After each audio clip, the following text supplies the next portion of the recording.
마태복음 21장부터 27장까지는 고난 주간에 이루어진 사건들을 다루었습니다. 즉 예수 그리스도와 평화와 승리의 왕으로 예루살렘에 입성하신 주일부터 십자가에서 죽으신 금요일까지의 6일 동안의 사건을 7장에 걸쳐서 기록했습니다. 이렇게 긴 장은 한마디로 말하면 중요한 사건이다라고 말하는 거예요. 그 사건은 어떤 사건이냐? 십자가에서 예수님이 죽으신 구속의 사건이다라고 말하는 거예요. 지금까지 예수님 자신은 메시아이심을 숨기셨어요. 그러나 십자가 지는 이 사건이 가까워지니까 구약에 예언된 대로 예루살렘의 승리의 왕으로 입성하시는 거예요. 그리고 자기 자신을 메시아다라고 선언하는 겁니다.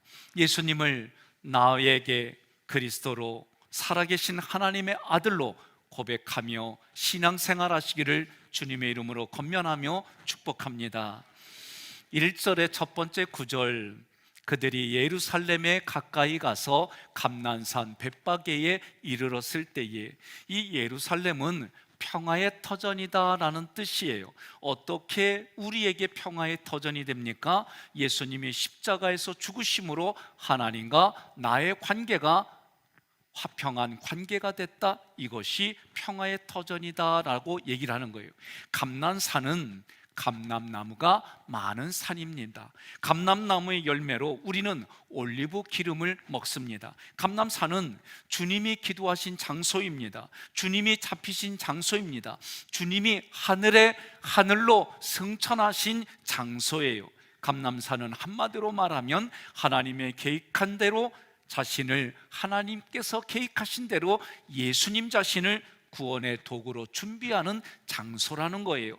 벳바게, 이 뜻은 어린 무화과의 집이다라는 뜻이에요. 아직 그리스도의 사역으로 열매가 없지만 이곳에서 그리스도의 말씀이 선포되어져서 성장해 가지고 열매를 맺는 곳이다, 그런 의미가 있습니다. 1절의 두 번째 구절, 예수께서 두 제자를 보내시며 2절 이르시되 너희는 맞은편 마을로 가라.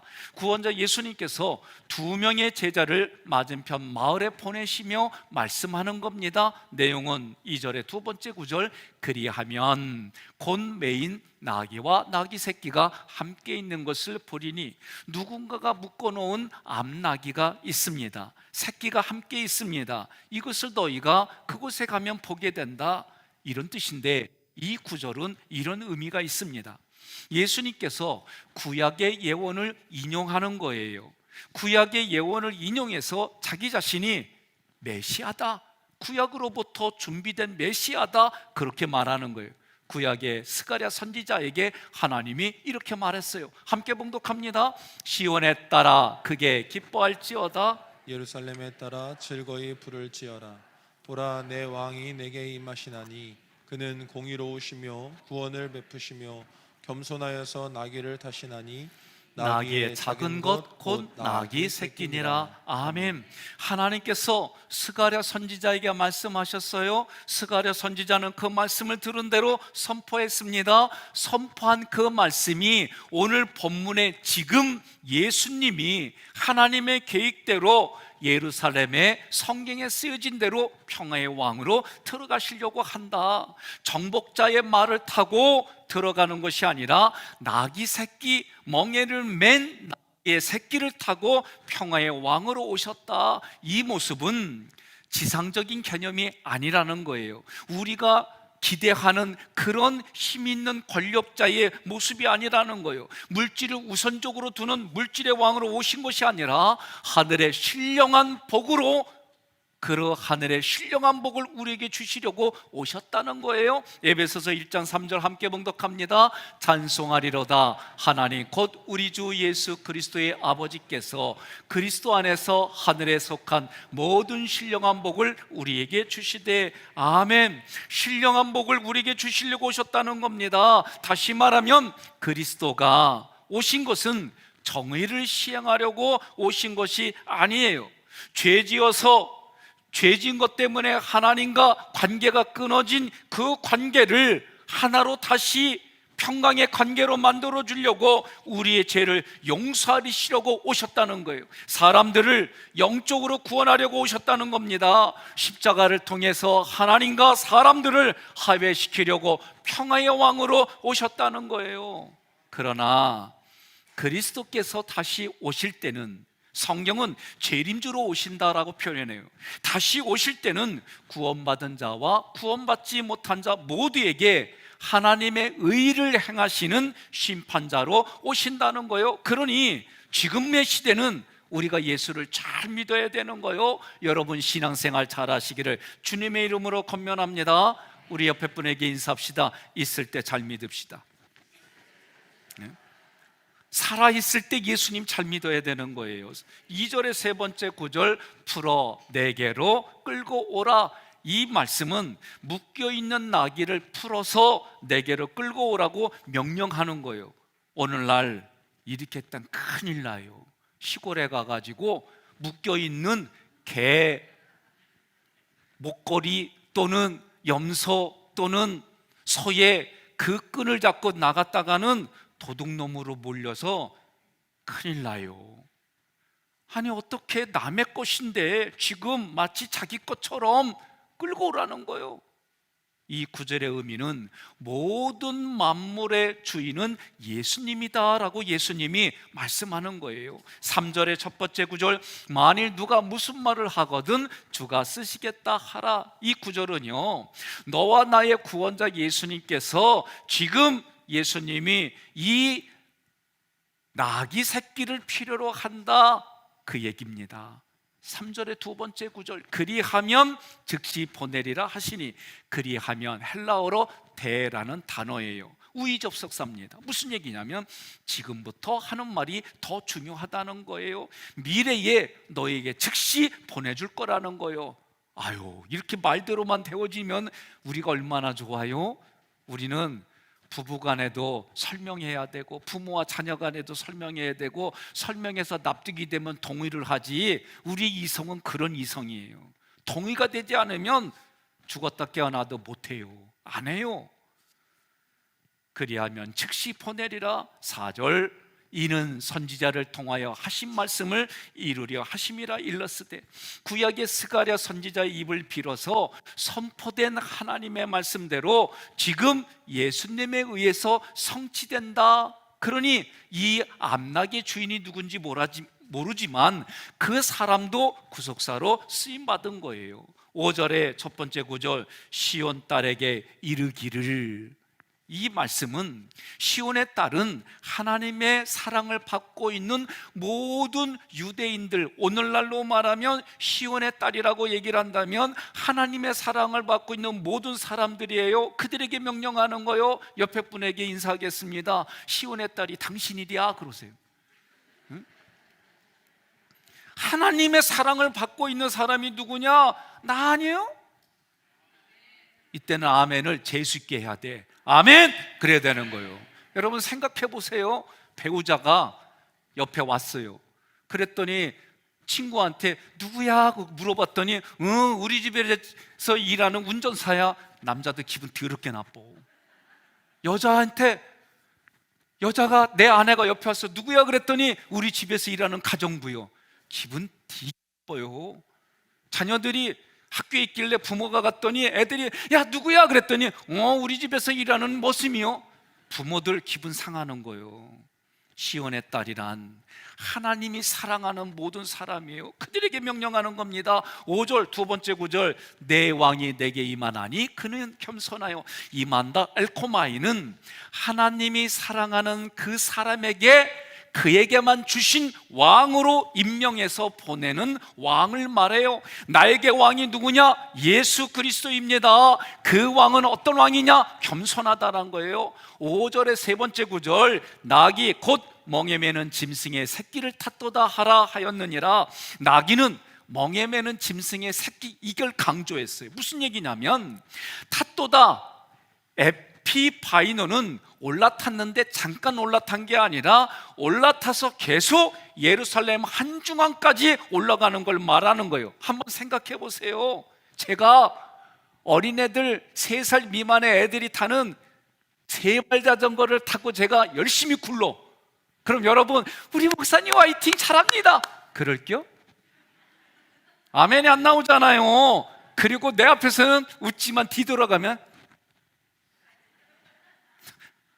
아니 상식 밖의 얘기예요. 예? 제가 세발 자전거 어린이들이 타는 그걸 탄다면 엉덩이가 가서 들어가지도 않아. 다리가 길어가지고 그 발 앞에 발판을 밟을 수도 없어요. 오늘 예수님이 나귀 새끼를 탔다는 거는 이런 모습이 연상되는 거예요. 저와 같이 큰 사람이 나귀 새끼를 타면은요, 두 발이 땅에 그냥 닿아. 나귀 새끼가 내 가랭이 사이로 왔다 갔다 한다, 그런 의미예요. 그러면 여러분, 그 모습을 상상해 보세요. 나귀 새끼를 타려면 예수님이 두 발을 좀 들어야 돼. 아니, 두 발 타고 나귀 새끼를 타면은 그 모습이 멋있어 보여요? 아름다워 보여요? 안 그랴. 착각하면 안 됩니다. 지금 그런 모습입니다.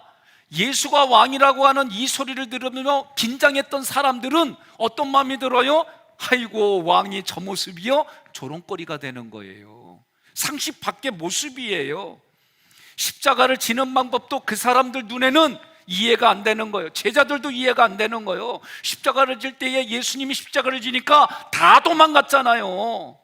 지금 예수님을 맞이하고 따라가는 모든 이들은 예수님을 통해서 권력을 얻으려고 그래요. 예수님을 통해서 재력을 얻으려고 그래요. 예수님을 통해서 내가 무언가를 이해관계 얻으려고 하는 사람들의 눈에는 지금 예수님이 나귀 새끼를 탔다는 얘기는 초라해 보이는 거예요.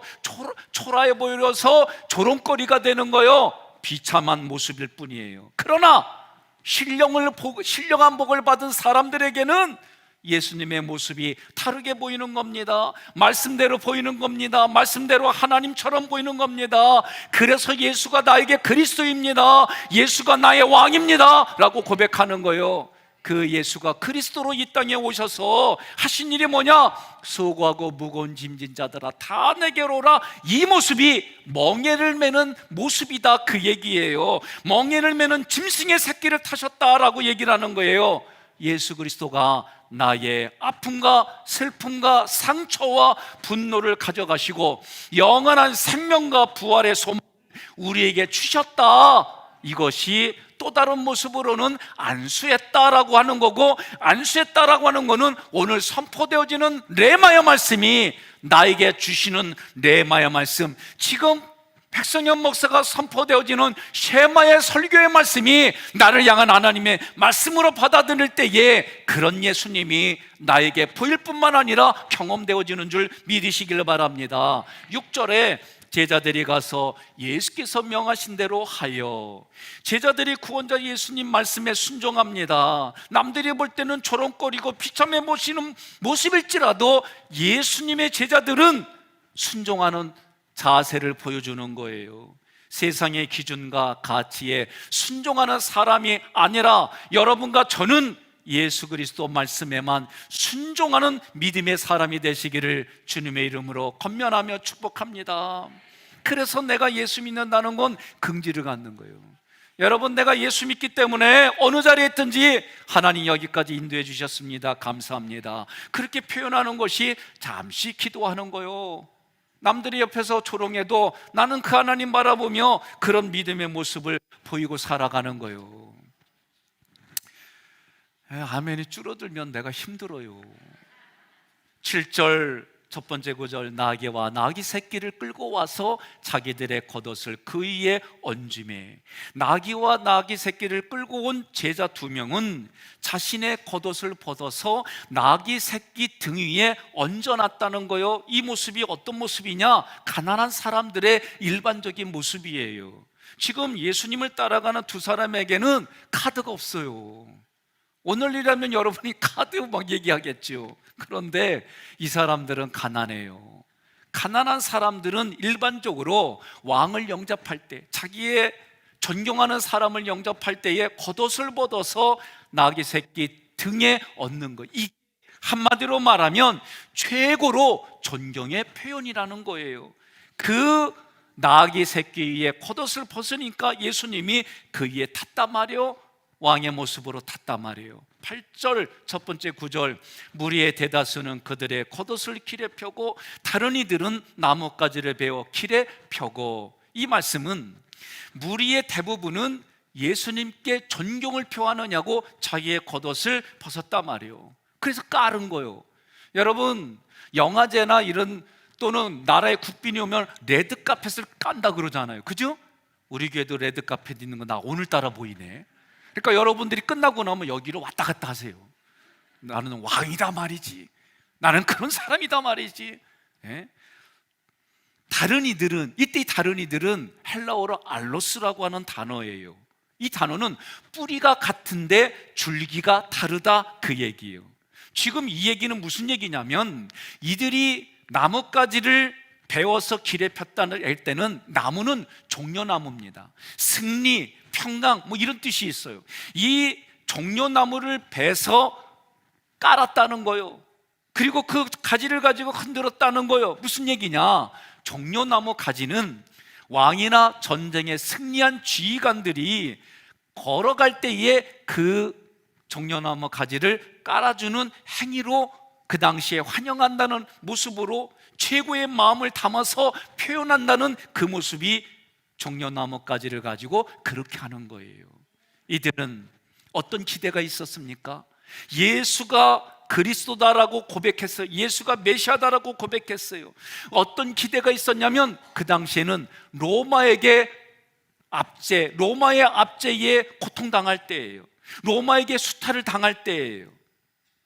그래서 자기 자신들이 암담하고 고통스럽고 억울한 일을 당하니까, 이런 상황에서 구원해 줄 분은 예수님이다라고 기대하고 고백하고 극진하게 영접하고 환영한 거예요. 그런데 자기들의 그런 기대가 시간이 지날수록 채워지지 않는 거예요. 너무 연약하게 십자가에 죽음을 당하는 거예요. 그랬더니 자기의 기대가 움직여지지 않으니까, 자기의 기대대로 예수님이 움직이지 않으니까 그 기대가 실망이 되어지고, 실망이 분노가 되어지고, 분노가 폭력으로 나와져서 지금 환호하는 이 모습이 곧바로 싸늘한 적개심으로 변해서 예수를 십자가에 못 박아 버리라고 오히려 아우성치는 거예요. 여러분 생각해 보세요. 부부싸움이 왜 일어나? 기대하고 이 사람이 나를 사랑하고 이 사람이 해줄 줄 알았더니 안 해주잖아? 절대로 손에 물 안 묻힌다고 그러더니 고무장갑 사주잖아? 그러니까 화가 나잖아요. 기대가 채워지지 않으니까 분노가 돼버리고, 분노가 폭력이 돼버린 거예요. 이건 다 똑같아요. 부부간에, 부모와 자녀간에 우리가 살아갈 삶의 자리는, 그런데 이상한 게 있어요. 어떤 게? 아니, 그런 분노가 오더라도 싹싹싹싹 해결해가지고 웃는 데가 있디야. 어디? 하객교회. 누가? 옆에 있느니까. 옆에 분한테 그려, 네 얘기한다야 그래. 응? 응.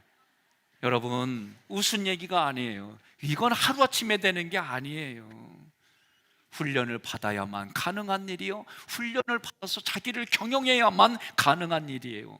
그렇게 훈련을 받아도 순간 자기의 감정을 컨트롤하지 못하는 일이 얼마나 많습니까? 우리나라에 유명한 어떤 분이 있어요. 그분이 도둑놈으로 유명해. 그래, 큰 집에 갔다 왔어. 지금 우리나라에서 같이 살아요. 석방이 됐어. 80이 넘었는데도 또 훔치다가 큰 집 또 갔어. 여러분, 안타까워요.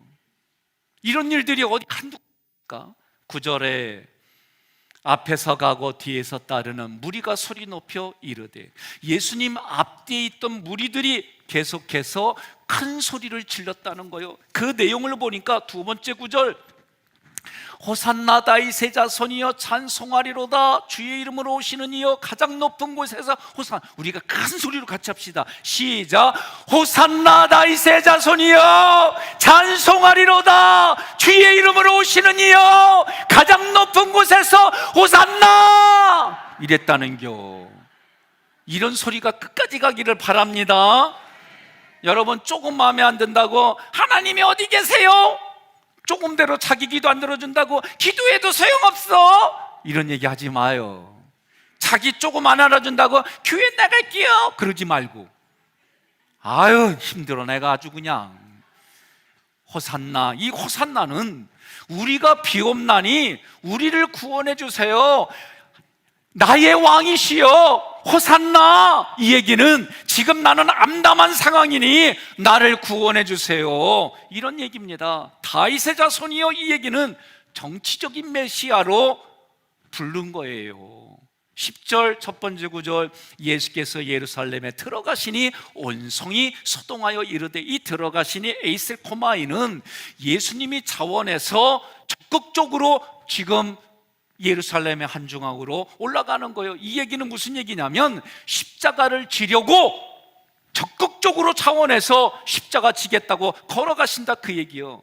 소동하여 이세이오는 무리들이 소리 지르는데 이 소리가 마치 지진으로 인해서 땅이 흔들리는 정도다, 이 단어를 쓸 때의 그런 의미예요. 여러분 생각해 보세요. 지금 이태원에서 그 압사당해가지고 고통당할 때 그때의 이 아우성 소리는요, 그와 같은 거예요. 거기서 살아난 사람들이 이 정신적인 공황과 트라우마로 힘든 일들을 겪고요. 전쟁의 트라우마는요, 전쟁을 겪은 군인들만 겪는 게 아니에요. 모든 사람들이 같은 거예요. 지금 터키, 튀르키예나 시리아에서 지금 그 지진으로 얼마나 많은 사람들이 죽고 고통당합니까? 그래서 우리가 이 사순절 기간 때에 마지막 때는 이런 일들이 비일비재하게 일어나요. 지진과 기근과 전염병으로 우리가 지금 겪잖아요. 그날이 언제인지 모르지만 우리가 할 수 있는 건 뭐예요? 하나님 바라보고 점수 따는 거예요. 그래서 이 사순절 기간 동안 한 끼를 우리가 금식해서 이 돈을 그들에게 주는 거예요. 그러면 한 사람이 할 때는 한 사람이 한 끼를 도와주는 거예요. 그러나 우리 교회가 같이 하면은, 우리 지방이 같이 하면은, 우리 교단이 같이 하면 이 한 끼로 그들의 무너진 학교를 세우고 병원을 세우고 건물을 세워서 더 큰 일을 할 수 있는 거예요. 이 일들을 같이 하자는 거예요. 오늘 본문에서는 이것과는 다르게 소동하여 큰 소리로 인해서 마치 지진이 일어나는 것처럼 땅이 흔들리는 정도로 웅성웅성거리니까 사람들이 서로 묻는 거예요.